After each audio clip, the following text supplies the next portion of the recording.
देखो इसमें 50th question दिया पहले तो A and B cut a pack of 52 playing cards. A and B cut alternately a pack of 52 playing cards alternately and every time the card is put back. Cut का मतलब हमारे पास है बार बार एक card निकालना है, ठीक है।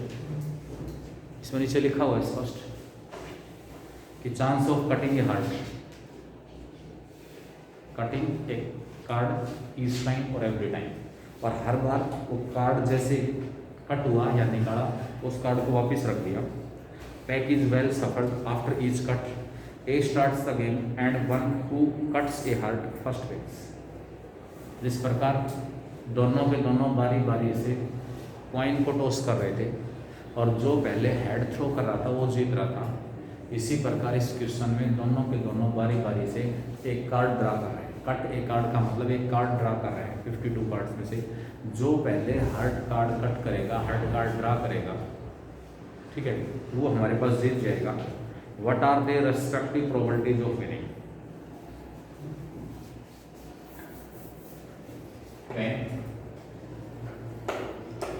A and B alternately cut a card from a pack of 52 cards. After each cut,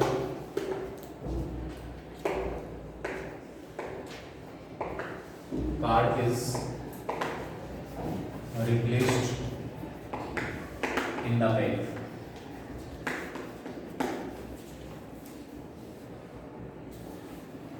Let escape.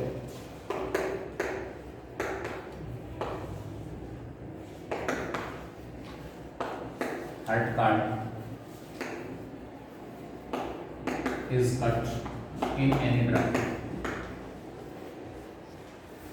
Draft लिखना है पर हार्ट कार्ड इज कट, चाहे कट ए कर रहा हो या बी कर रहा हो। हार्ट जो कार्ड है, कट का मतलब यहाँ पर है कि हार्ट कार्ड निकाला जाता है। प्रोबेबिलिटी ऑफ एस जो है 13/52 क्योंकि पैक में हार्ट कार्ड कितने होते हैं? 13 होते हैं। टोटल कितने हैं? 52। A will wins the game if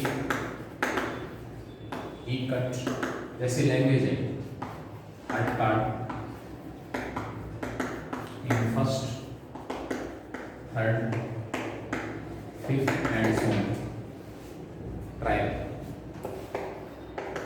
provided बिल्कुल same language in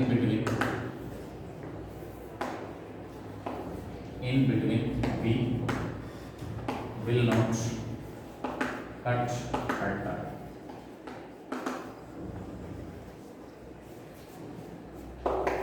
Probability that A will wins. It is equal to probability of S or S complement S complement S, S complement। ऐसे cases में हमेशा infinite GP बनेगी। First trial के अंदर उसने heart card जो draw कर दिया, निकाल दिया। अगर उससे फर्स्ट कार्ड में हार्ट कार्ड नहीं निकला, फिर नंबर बी का है, उससे भी हार्ट कार्ड नहीं निकाला गया। उसके बाद तीसरी ट्रायल में जब ए का नंबर आया, उसने फिर दोबारा से हार्ट कार्ड कट किया या ड्रा किया एंड सो। हार्ट कार्ड निकालने की प्रोबेबिलिटी क्या है? 1/4 और की जगह प्लस हार्ट कार्ड नहीं निकला 3/4 इंटू 3/4 इंटू 1/4 प्लस 3/4 की पावर क्या हो जाएगी 4 into 1/4 plus and so on. Infinite GP first term upon 1 minus 9/16 कितना आ गया? 16 माइनस 9 7/16, 16 ए जीतेगा, इसकी प्रोबेबिलिटी क्या होगी? 4/7। बी जीतेगा, इसकी प्रोबेबिलिटी क्या होगी? 3/7। निकालना चाहो निकाल सकते हो 3/7। और example 48।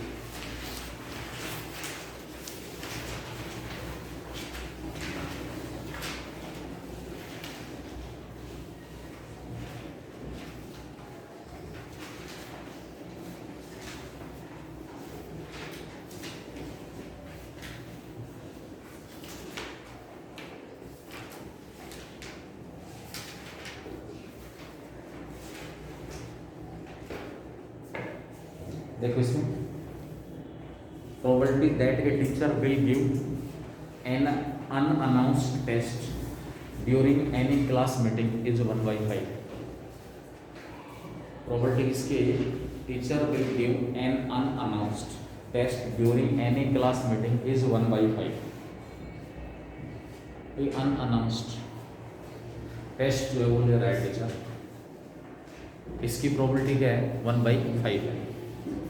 If a student is absent twice, then find the probability that the student will miss at least one test. कोई भी स्टूडेंट 2 बार अब्सेंट रहा है, जब भी टीचर ने अनअनाउंस्ड टेस्ट लिया है तो स्टूडेंट 2 बार अब्सेंट रहा है, तो उसके अंदर हमसे ये पूछ रहा है कि student will miss at least 1 test. E1 and E2 events ले ली, miss is the first and second test respectively. Probability of E1 1/5 कैसे आया? मेन पॉइंट इसके अंदर ये होगा मेरे हिसाब से, जो प्रोबेबिलिटी ऑफ E1 है 1/5 कैसे आ रहा है, ये होगा डाउटफुल सिचुएशन। इसके अंदर E1 और E2 इवेंट्स लिए हैं कि student misses first and second test, भाई अनअनाउंस्ड टेस्ट ले रहा है, इसकी प्रोबेबिलिटी क्या है? 1/5। इसका मतलब उसने बताया नहीं, भाई टीचर ने टेस्ट के बारे में कुछ नहीं बताया, अनअनाउंस्ड बगैर अनाउंस किए हुए टेस्ट ले लिया, तो उस दिन बच्चा अब्सेंट है, बच्चा उस दिन अब्सेंट है, इसकी प्रोबेबिलिटी यहाँ पर क्या जा रही है? Miss is the first test, पहला टेस्ट मिस करेगा। मान लो जिस दिन बच्चा अब्सेंट था उस दिन टेस्ट ले लिया, कोई भी बच्चा जिस दिन अब्सेंट है उस दिन टेस्ट ले लिया, तो अनअनाउंस्ड टेस्ट हो गया। अनअनाउंस्ड टेस्ट लेने की प्रोबेबिलिटी क्या है? 1/5। 4/5 किसकी प्रोबेबिलिटी है कि बता के टेस्ट लेगा, उस दिन टेस्ट आता है। और अनअनाउंस्ड जब टेस्ट लिया जा रहा है और उस दिन मान लो बाई चांस बच्चा क्या हो गया? अब्सेंट हो गया, इसका मतलब क्या हुआ? जिस दिन टेस्ट लिया उस दिन बच्चा अब्सेंट है, तो अनअनाउंस्ड टेस्ट लेने की जो प्रोबेबिलिटी है वही टेस्ट प्रोबेबिलिटी हमारे पास किसकी हो जाएगी कि वो बच्चा उस अनअनाउंस्ड टेस्ट को क्या करेगा? मिस करेगा। भाई बता के अगर टेस्ट लिया जा रहा है कि उस दिन टेस्ट है, बच्चा अब्सेंट नहीं हो, अनअनाउंस्ड टेस्ट लिया जा रहा है, इसका मतलब अनअनाउंस्ड टेस्ट लेने की जो प्रोबेबिलिटी हमारे पास है वही प्रोबेबिलिटी किसकी होगी? बच्चे की वो टेस्ट मिस करने की प्रोबेबिलिटी। अनअनाउंस्ड है, उस दिन मान लो बच्चा अब्सेंट है, तो अनअनाउंस्ड टेस्ट लिया जो उसकी प्रोबेबिलिटी है वही प्रोबेबिलिटी हमारे पास किसकी है? ये बच्चे ने वो टेस्ट नहीं लिया। पहला टेस्ट मिस किया उसको इवेंट E1 कह दिया, दूसरा इवेंट मिस किया, दूसरा जो टेस्ट वो मिस किया उसको इवेंट E2 कह दिया। E1 और E2 दोनों आपस में क्या है? इंडिपेंडेंट। क्यों इंडिपेंडेंट है? क्योंकि आपस में कोई रिलेशन नहीं है कि बच्चे ने वो टेस्ट पहला टेस्ट मिस कर दिया तो दूसरा मिस करेगा नहीं करेगा, या अगर पहला मिस नहीं किया तो दूसरा मिस कर सकता है नहीं कर सकता है, ऐसा कोई रिलेशन क्वेश्चन में नहीं दिया हुआ है। इस वजह से दोनों इवेंट कैसे हो जाएंगे? इंडिपेंडेंट। अब ये कह रहा है at least 1 test he will miss.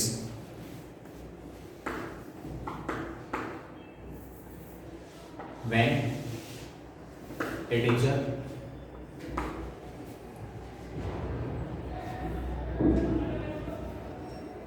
gave an unannounced test with probability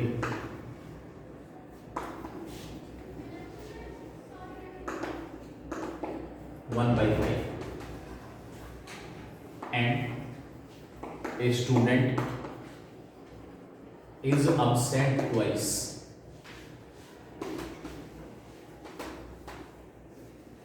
and the teacher takes or gives 2 unannounced tests.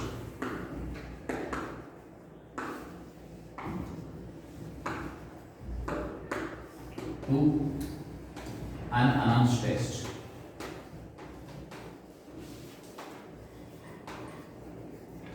Let E1 be the event.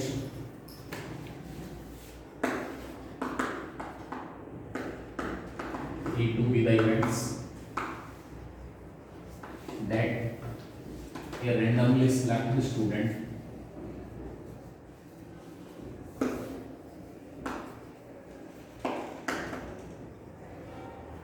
miss first and second test respectively.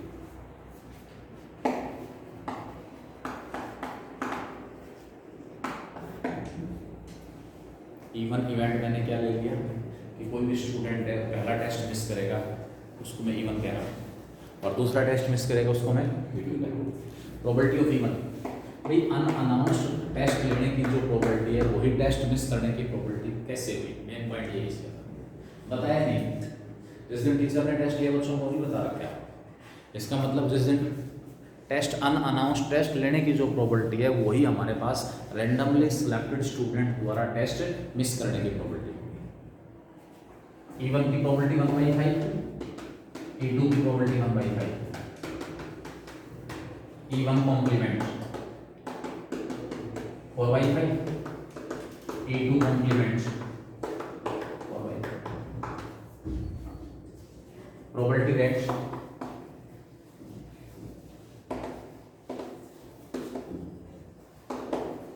student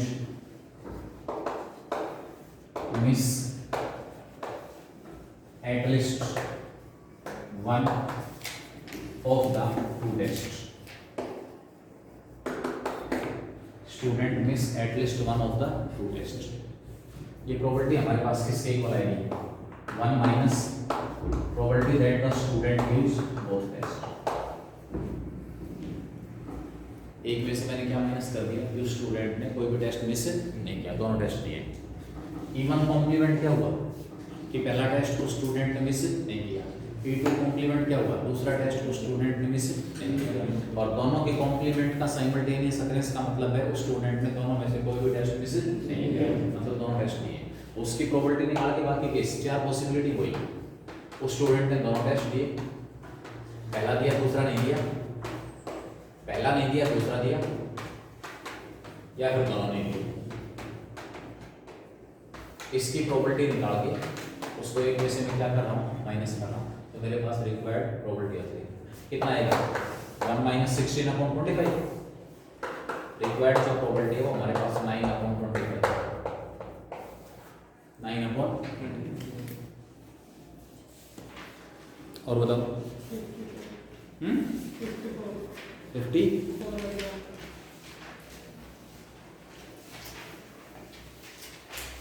देखो यहाँ पर question जो है इसमें ए और B के जीतने के लिए कंडीशन अलग अलग दे दी। क्वेश्चन लगभग वही है। A and B throw a pair of dice alternately. A और बी जो हैं वो बारी बारी से पेयर ऑफ डाइस को थ्रो कर रहे हैं। A wins the game if he gets a total of 6, if he gets a total of 6 and B wins if she gets a total of 7। A और बी बारी बारी से pair of dice को throw कर रहे हैं। ए कब जीत रहा है जब वो पेयर ऑफ डाइस की हेल्प से टोटल 6 थ्रो कर रहे हैं। बी कब जीत रहा है जब वो पेयर ऑफ डाइस की हेल्प से टोटल 7 थ्रो कर रहे हैं। उसके बाद क्या कह रहा है if A starts the game. A जो है वो गेम को स्टार्ट कर रहा है। इसके बाद हमें क्या निकालनी probability, find the probability of winning the game by A in the third throw of a pair of dice. Fix कर दिया कि ए जो है गेम को तीसरे थ्रो के अंदर जीतेगा। Pair of dice when A and B throw a pair of dice alternately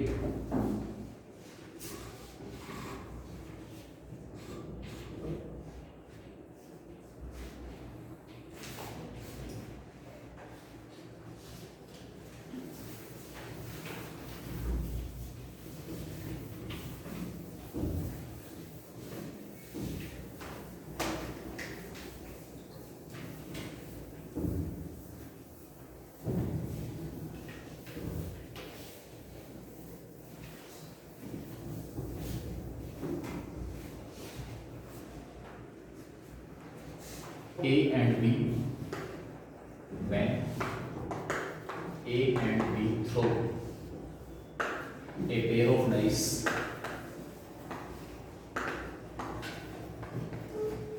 alternately.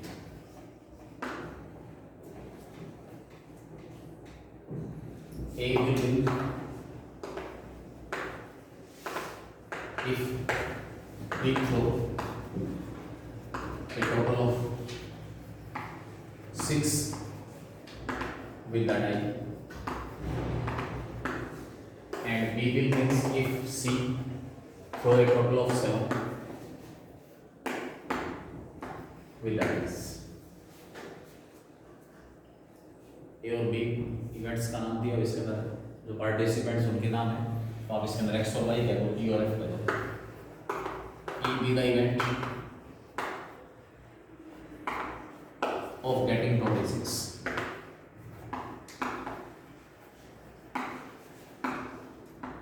therefore E equal to total 6, 1 के साथ 5, 2 के साथ 4, 4 के साथ 2, 3 के साथ 3 और 5 के साथ 4।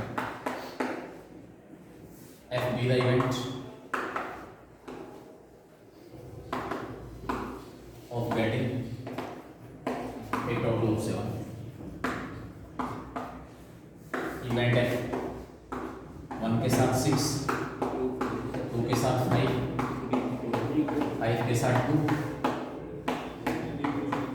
3 के साथ 4 और 4 के साथ 4। Probability of E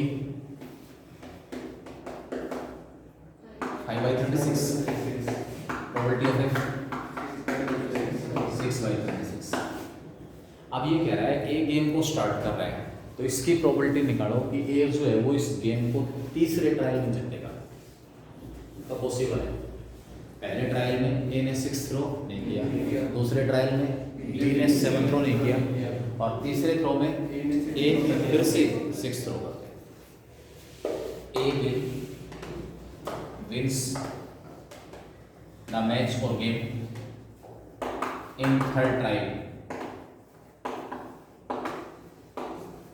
if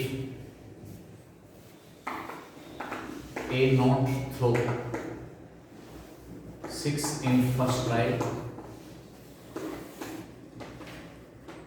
B not throw 7 in second trial, and again A throw a total of 6 in third trial.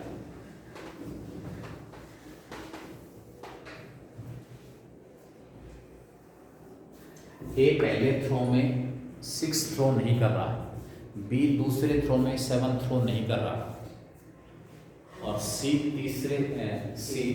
जो ए जो है वो तीसरे थ्रो में टोटल 6 थ्रो कर रहा है। तो किस किस इवेंट का साइमल्टेनियस अकरेंस हो ताकि ए इस गेम को तीसरी ट्रायल में जीत जाए? ई कॉम्प्लीमेंट, एफ कॉम्प्लीमेंट और E. Therefore probability that A will wins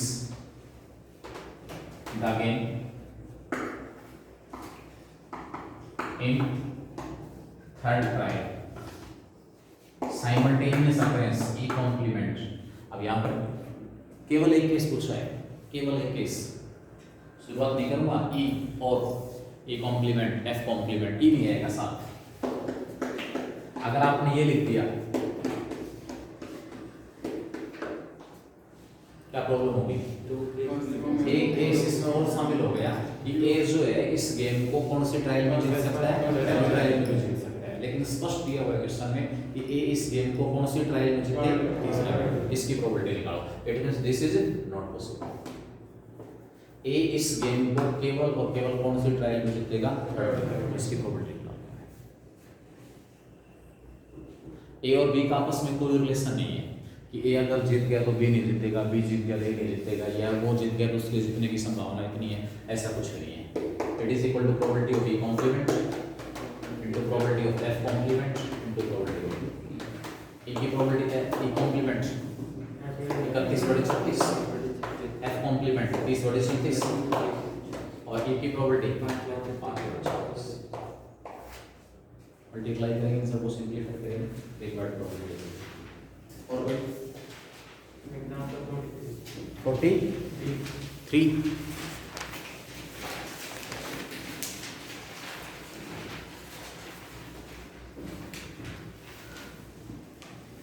देखो ये कह रहा है a die is tossed thrice, a die is tossed thrice, find the probability of getting an odd number at least once.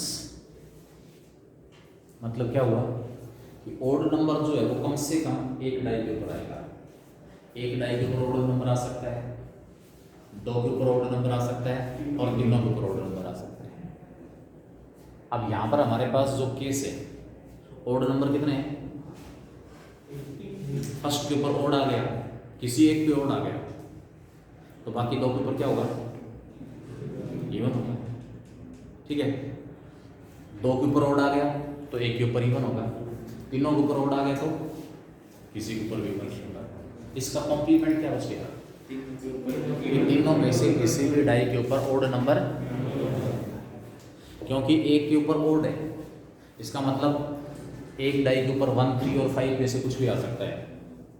1, 2, उसके बाद तीसरे के ऊपर कुछ भी आ जाए, 1, 2, 2, 1, 2, 4, 1, 2, 6, फिर बीच वाले 2 को चेंज कर लो, 1, 4, 2, 1, 4, 1, 6, 2 एंड सो ऑन। इस प्रकार केस अलग अलग बनेंगे। तो यहाँ पर हमारे पास केस क्या दिया हुआ है कि दोनों में से तीनों जो डाई की जो आउटकम है उसमें से किसी भी डाई के ऊपर ओड नंबर नहीं आएगा।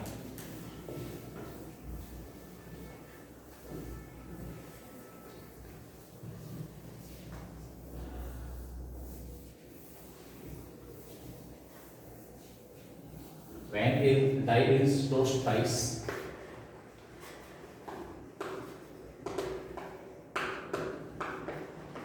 when a die is tossed thrice, exhaustive is total number of outcomes.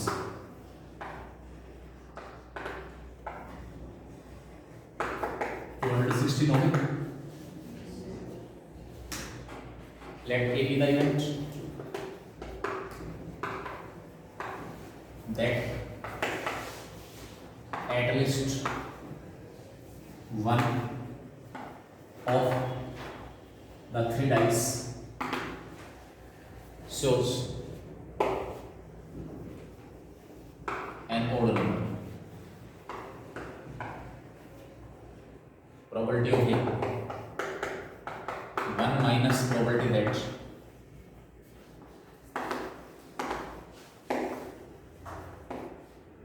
all the 3 dice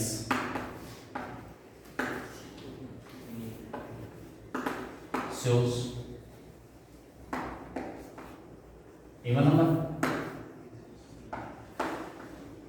भाई यहां पर अगर मैं केस लेता हूं ना ए इवेंट के फेवर में कौन कौन से सैंपल पॉइंट है, तो वहां केस मुझे ज्यादा बनाने पड़ेंगे। कम से कम एक डाई के ऊपर हमारे पास कैसा नंबर हो, किसी एक के ऊपर ओड है, वो फर्स्ट सेकंड या थर्ड किसी पर भी आ सकता है। 1 जो है वो फर्स्ट सेकंड या थर्ड किसी भी डाई के आउटकम हो सकता है, और बाकी दो के आउटकम कैसे बना दो? इवन बना दो। ठीक है, उसके बाद 1 के बाद 3 फर्स्ट सेकंड या थर्ड किसी एक पे आ सकता है, बाकी दो के डाई आउटकम इवन बना दो। 5 फर्स्ट सेकंड या थर्ड डाई के आउटकम हो सकता है, बाकी दो की आउटकम इवन बना दो। फिर एक की बजाय दो ओड और एक इवन, फिर लास्ट में तीनों। तो उसका मैंने इवेंट ए का कॉम्प्लीमेंट लिया, ए कॉम्प्लीमेंट कि दोनों तीनों में से किसी भी डाई के ऊपर हमें ओड नंबर नहीं मिलेगा, यानी कि जो तीनों डाइज हैं उनकी आउटकम मुझे क्या मिलेगी? 2, 4 या 6। 2, 2, 3।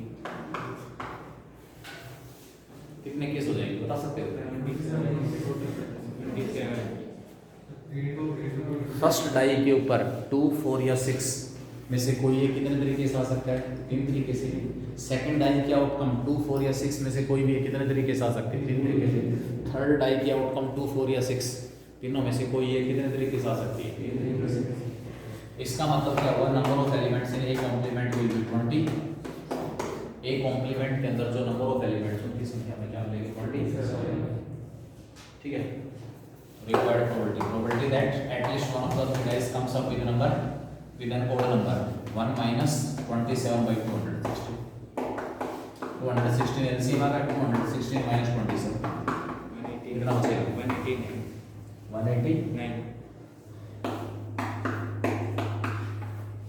रिक्वायर्ड प्रोबेबिलिटी सिंपलेस्ट फॉर्म में चेंज कर लो। और कोई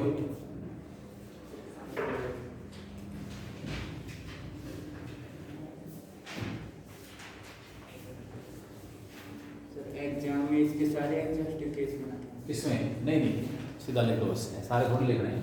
पेयर ऑफ डाइस, 2 डाइस को थ्रो कर रहे हैं, उसमें लिखने की जरूरत नहीं है 26 केस, उसमें सीधा लिख दो एग्जॉस्टिव केसेस हमारे पास 216। 52 कार्ड इसमें एक कार्ड ड्रा कर रहे हैं, लिखने की जरूरत नहीं कौन सा निकाला, सीधा एग्जॉस्टिव केस 52। एक साइमल्टेनियस ड्रा है, एक ही बजाय 2 3 4 5 का सीधा कॉम्बिनेशन एग्जॉस्टिव केस है। लास्ट में उसको सिंपलेस्ट फॉर्म में चेंज जरूर करना प्रोबेबिलिटी निकालने के बाद। चलें फिर आगे। 61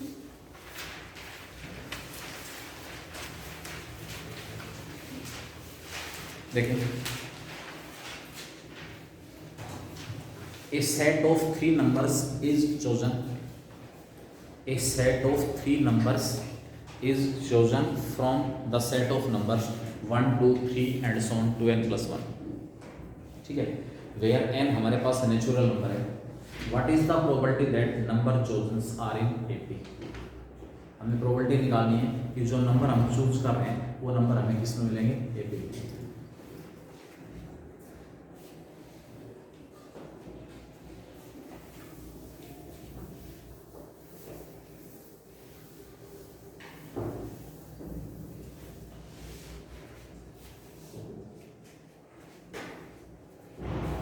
When a set of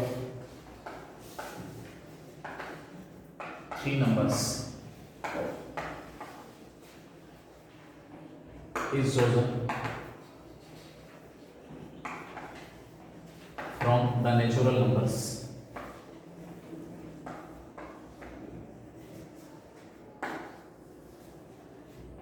1 2 3 4 and so on to 2n plus 1 up to 2n plus 1। तो ये कह रहा है what is the probability that numbers chosen are in AP। probability that number chosen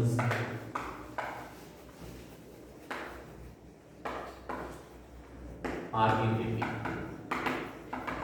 जो नंबर चूज किए वो नंबर AP में है। इसमें डिफरेंट पॉसिबिलिटी हमारे पास है।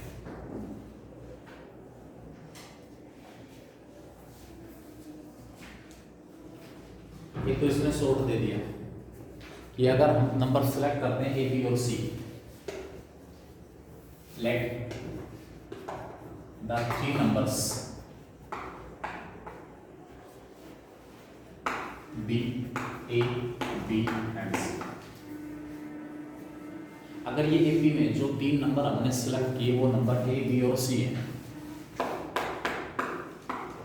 तो वो सिलेक्टेड जो नंबर है to be equal to A plus C को क्या करेगा, सेटिस्फाई करेगा। बी का जो 2 टाइम्स है वो हमारे पास किसके इक्वल होगा, ए प्लस सी। लेफ्ट हैंड साइड हमेशा कैसी है, इवन है। इसका मतलब ए प्लस सी क्या आना चाहिए, इवन आना चाहिए। अब ए प्लस सी हमारे पास इवन आ रहा है, ए प्लस सी इवन कब तक आ सकता है, दोनों के दोनों ए और सी दोनों के दोनों क्या या दोनों के दोनों। तो रैंडमली बी का सिलेक्शन हो गया। अब ए और सी दोनों के दोनों एक बार तो आप क्या लेके चलो, इवन। 1 से लेकर 2n plus 1 तक इवन नेचुरल नंबर कितने हैं, n है, n है ना। और 1 से लेकर 2n plus 1 तक ओड नेचुरल नंबर कितने हैं, n plus 1। टोटल अगर ये 2n plus 1 की बजाय लास्ट में नंबर 2n होता है, 2n तक 2 into n की वैल्यू मान लो पहले, इसमें ले ली 10, तो 1 से लेकर 2n का मतलब 20 तक 10 इवन और 10 ओड, 10 इवन और 10 ओड। यानी कि आपके पास जो ए और सी का सिलेक्शन है वो या तो कितने में से होगा, n में से होगा, या फिर n plus 1 में से होगा। बी आप कोई भी चूज कर लें, उसके लिए जो कोरस्पॉन्डिंग ए चूज किया जाएगा, either it can be selected in NC 2 ways or n plus 1 C। ठीक है। एज इसको लिख देना वर्ड्स में left hand side is even, therefore for 1 to be true, 1 के ट्रू होने के लिए either both A and C must be even or both must be odd, या तो दोनों के दोनों इवन हो या दोनों के दोनों। अब बी का सिलेक्शन रैंडम है, बी का सिलेक्शन हमारे पास कैसा है, और जो भी ए बी और सी सिलेक्ट होंगे वो इस कंडीशन को तो क्या करेंगे, सेटिस्फाई। इसका मतलब ए और सी का जो सिलेक्शन हमारे पास वो कितने तरीके से पॉसिबल है,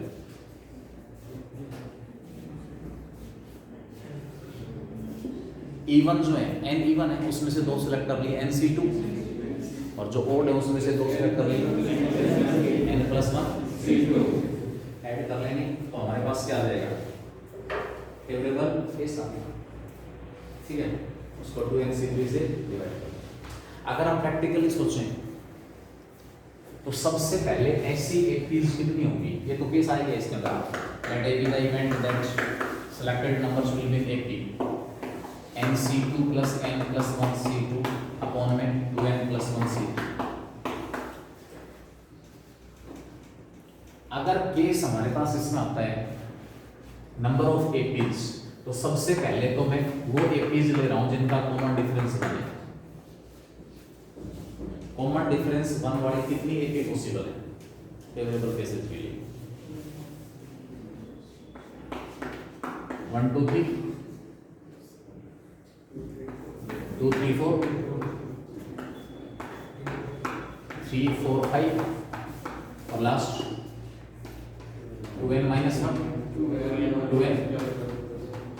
इसका मतलब क्या हुआ, 1 कॉमन डिफरेंस वाली हमारे पास कितनी एपी आई, 2N-, ठीक है। अब उसके बाद 1 कॉमन डिफरेंस वाली एपी सारी की सारी आगे नहीं आगे, इसमें कभी ये सोचो कि सर इसके फर्स्ट टर्म ये हो वो 3 नंबर है नहीं, सारे के शामिल हो इसमें। सबसे पहला ट्रिपलेट 1 2 और 3, फर्स्ट टर्म 1 कॉमन डिफरेंस भी 1, सेकंड पॉसिबिलिटी केवल फर्स्ट टर्म चेंज हुई कॉमन डिफरेंस, ये सारी वो एपीज हैं जिनका कॉमन डिफरेंस कितना है।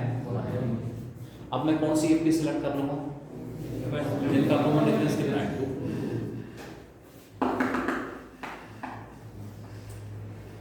Number of ways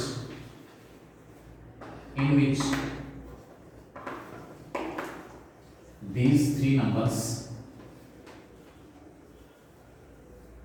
in AP can be selected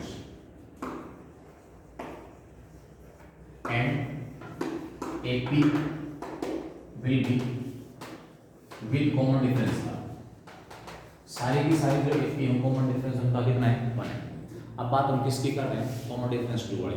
common difference 2 वाली एपी कितनी होगी, पहली एपी कॉमन डिफरेंस 2 वाली 135, दूसरी एपी 2 4 6, तीसरी एपी 3 5, लास्ट एपी बता सकते हो 2N-3।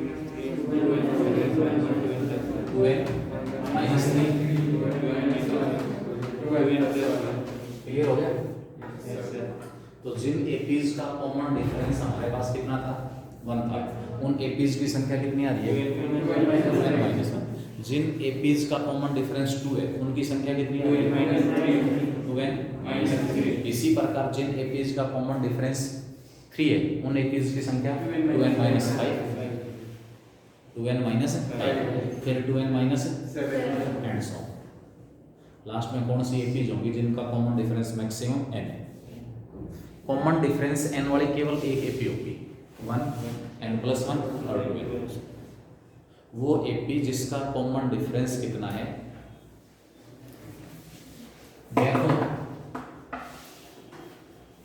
नंबर ऑफ एपीज जो टर्म्स एपी में होंगी, number of terms in AP with common difference 2 equal to क्या है 2N-3। जहां D3 होगा उन एपीज की संख्या क्या है 2N-5, जहां D4 होगा उन एपीज की संख्या 2n minus 7 and so on, last में जहाँ dn होगा, d कितना होगा n, d हमारे पास कितना है n है, तो वो 80 कितनी बनेगी, बोलो बोले ओनली 180,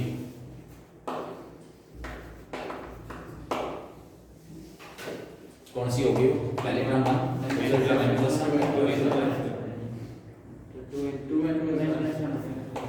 2n, ठीक है। अब इनको काउंट कर लो, काउंट कैसे करें, 1 के बाद आगे क्या मिलेगा, यहाँ से देखो कितना कितना जो 80 उनकी संख्या कितनी घटती आ रही है, कॉमन डिफरेंस 1 वाली 80 कितनी थी 2n minus 1, कॉमन डिफरेंस 2 वाली 80 की संख्या 2n minus 3, 2n minus 5, इसी प्रकार कॉमन डिफरेंस n वाली 80 की संख्या 1, फिर common difference n minus 1, common difference n minus 1 वाली 80 की संख्या कितनी, 3, और लास्ट में ऐड कर 1 + 3 + 5 प्लस एडिशन, लास्ट में क्या आएगा, इन सब का क्या होगा सम, और इसके अपॉन में क्या जाएगा 2n + 1c3, दोनों केसेस में आपके पास ऑप्शन है, शॉर्ट में निकालना है इस तरीके से निकाल लो, और अलग अलग प्रैक्टिकल इस चीज़ को देखें कि हमारे पास सबसे पहले वो एपीज कितनी है जिनका कॉमन डिफरेंस 1 है, वो एपीज कितने जिनका कॉमन डिफरेंस 2 है, वो एपीज कितने जिनका कॉमन डिफरेंस 3, 4, 5 एंड सो। तो लास्ट जो आपके पास लार्जेस्ट जो एपी होगी जिसका कॉमन डिफरेंस लार्जेस्ट होगा वो एपी 1 होगी, और उसका कॉमन डिफरेंस कितना होगा n, फर्स्ट टर्म कितनी, ठीक है, n minus 1 कॉमन डिफरेंस वाली एपीज कितनी हो सकती है,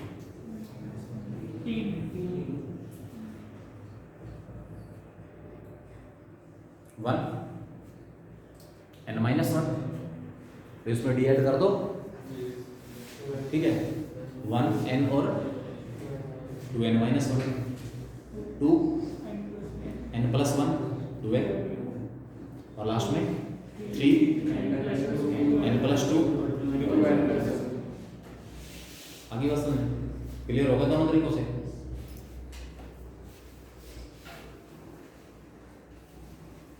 और कोई,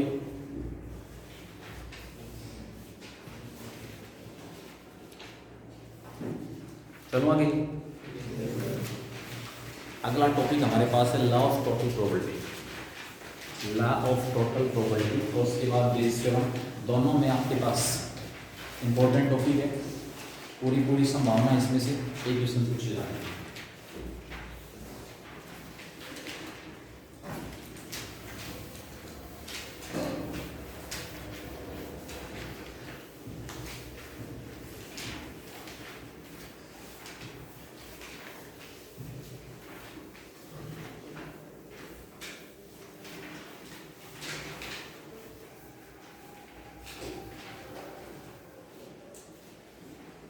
Law of total probability,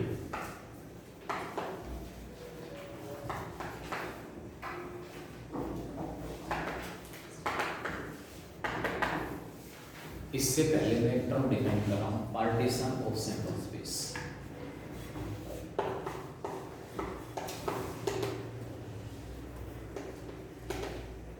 partition of sample space,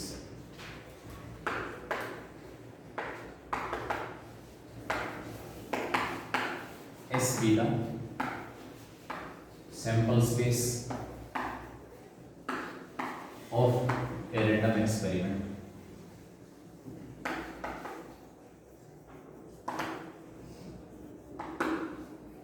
कोई भी रैंडम एक्सपेरिमेंट है उसका सैंपल स्पेस क्या दिया हुआ है, S दिया हुआ है।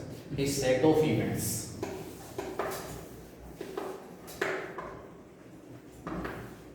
E1 E2 E3 and so on En is called a partition of S.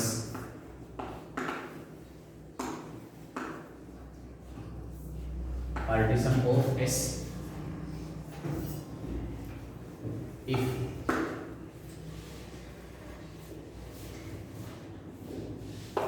E five and union I equal to 1 to n ei is equal to this. ei intersection ej equal to 5 for all values of I and j lies between 1 and n.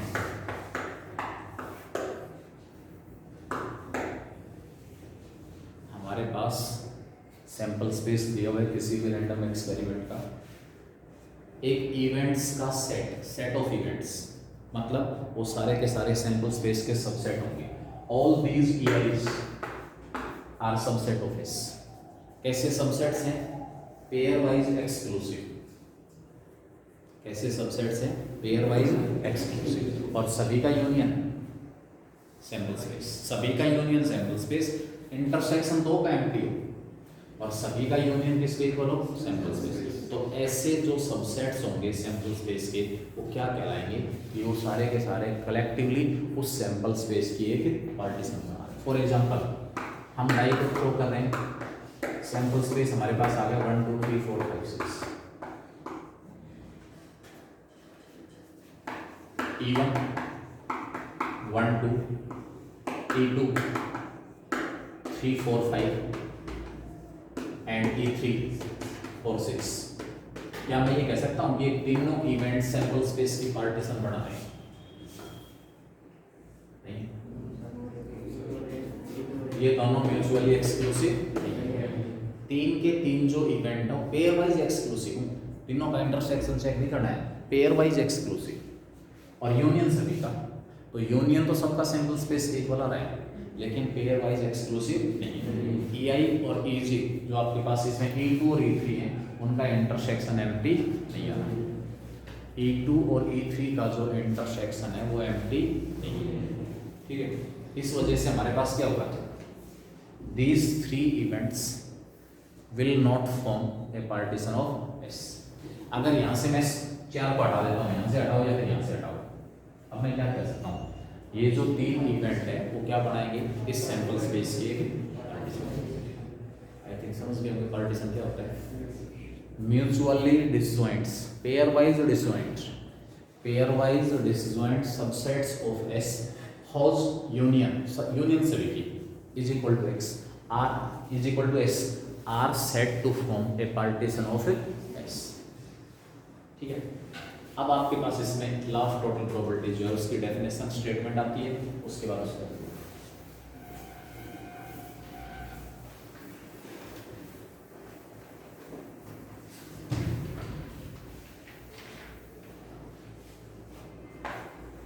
let S be the sample space of a random experiment.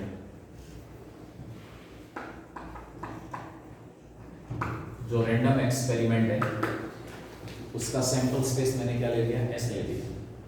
And E1 E2 E3 and so on En be a partition of S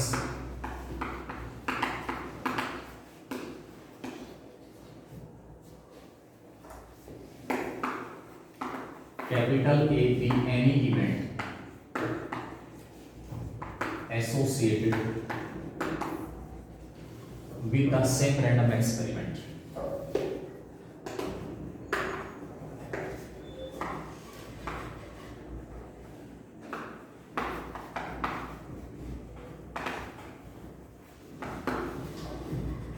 sample space आपको दिया हुआ है, एक उस sample space की partition दी हुई है, इसी रैंडम एक्सपेरिमेंट के साथ एसोसिएटेड एक इवेंट ए दिया हुआ है. Then according to law of total probability of this any event A, it will be probability of E1 into probability of A upon E1, ये conditional probability हो जाएगी, plus probability of E2 into probability of A upon E2, plus and so on probability of En into probability of A upon E1. Law of total probability. अगर ऐसा कुछ है, sample space आपको दिया हुआ है, उसकी एक पार्टीशन गिवन है, any event A associated with the same random experiment, then probability of A will be E1 की प्रोबेबिलिटी इंटू ए अपॉन E1 की प्रोबेबिलिटी प्लस E2 की प्रोबेबिलिटी इंटू ए अपॉन E2 की probability plus and so on En की probability into probability of A upon and जो Bayes theorem है ना, in Bayes theorem probability of N EI, ये जो आपके पास इवेंट्स का सेट है, एन इवेंट्स का सेट है जो कि एक पार्टीशन बना है, उसमें से किसी EI की प्रोबेबिलिटी जब इवेंट ए अकर हो चुका, it will be probability of EI into probability of A when EI has already occurred upon में प्रोबेबिलिटी।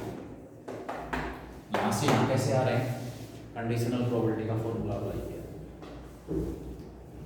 ए की प्रोबेबिलिटी जब बी अकर हो चुका, ऊपर क्या होता है इंटरसेक्शन की प्रोबेबिलिटी और नीचे जो इवेंट अकर हो उसको उसकी प्रोबेबिलिटी। अब EI और A,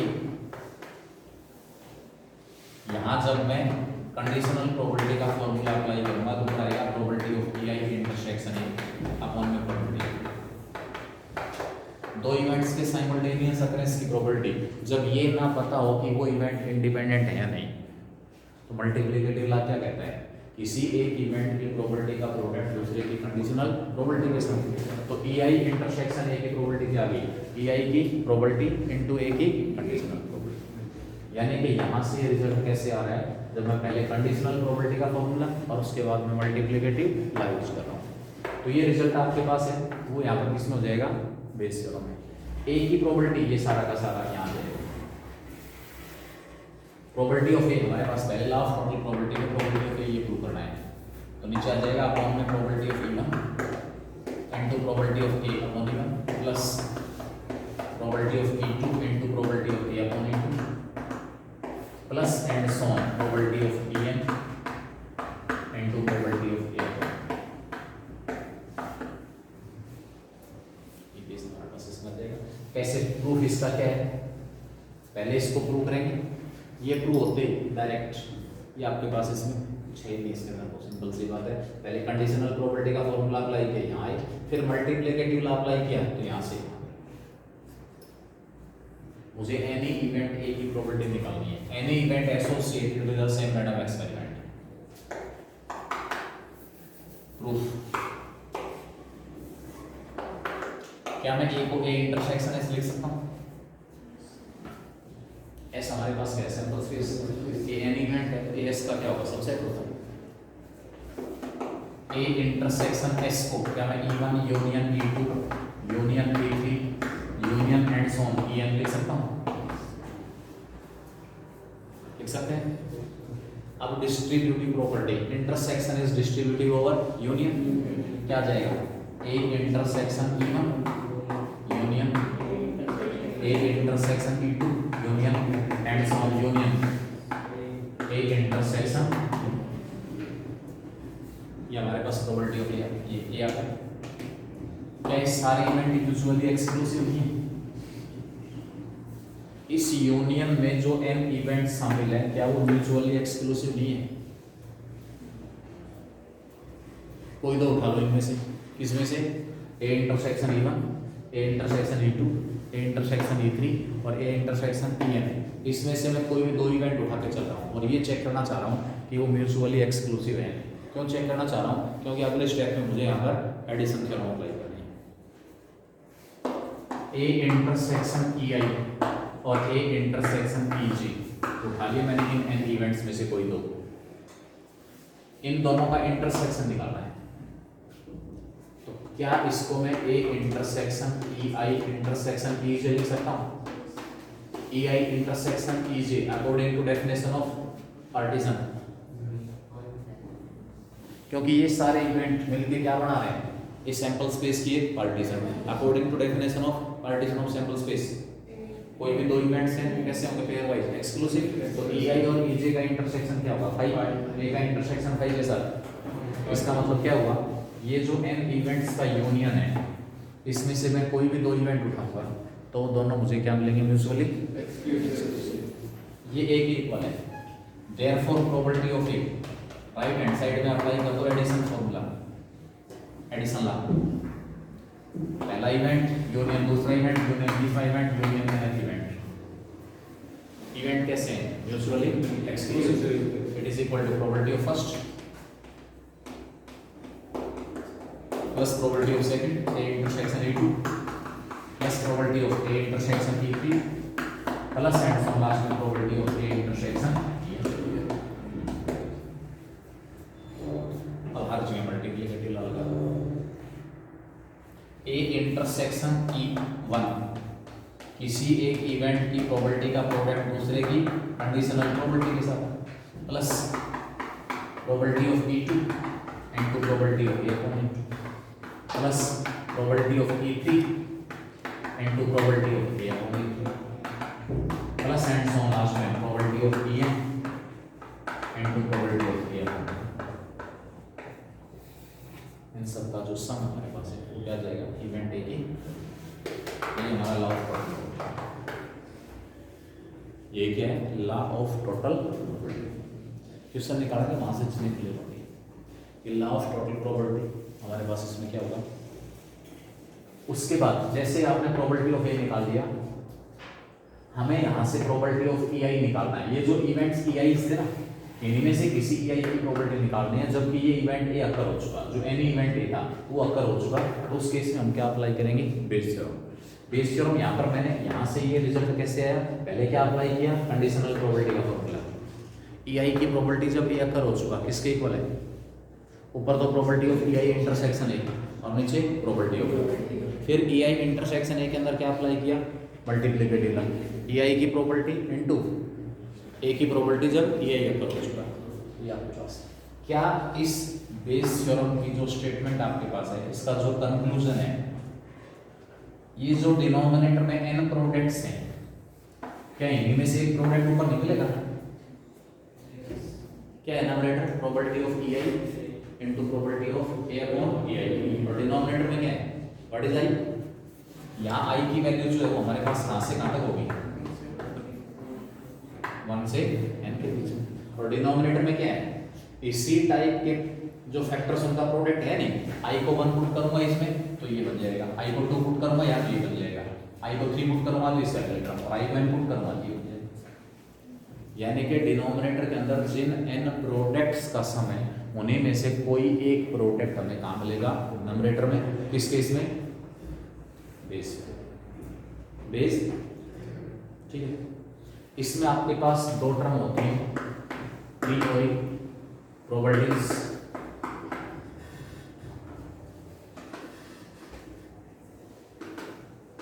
and posterior probabilities.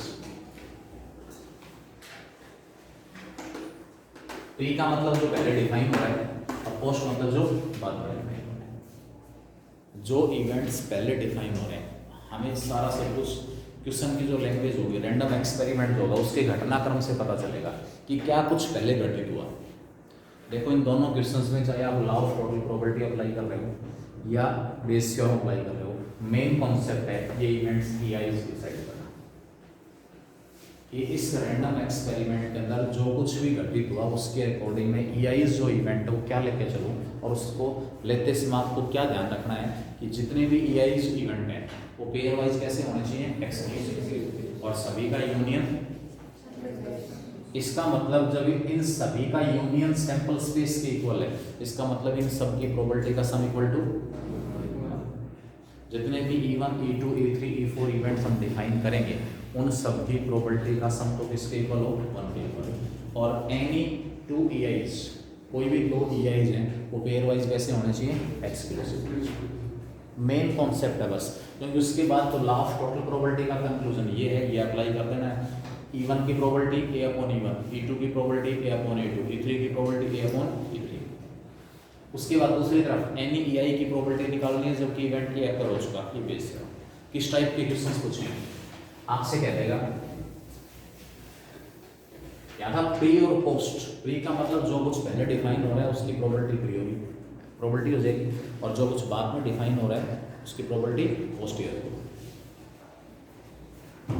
3 bank दे देगा आपके पास, बैंक 1 2 एंड 3। इसमें 3 रेड और 4 ब्लैक होल है, इसमें 4 रेड और 5 ब्लैक है। इसमें 5 रेड और 6 black. Content of 3 bags is as given below. A bag is selected at random. A bag is selected at random and a ball is drawn from the bag. What is the probability of drawing a red ball? भाई 3 bag दिए हुए हैं, पहला काम क्या हुआ, randomly एक bag select हुआ। कितने बैग है मेरे पास? 3, तो 3 पॉसिबिलिटी।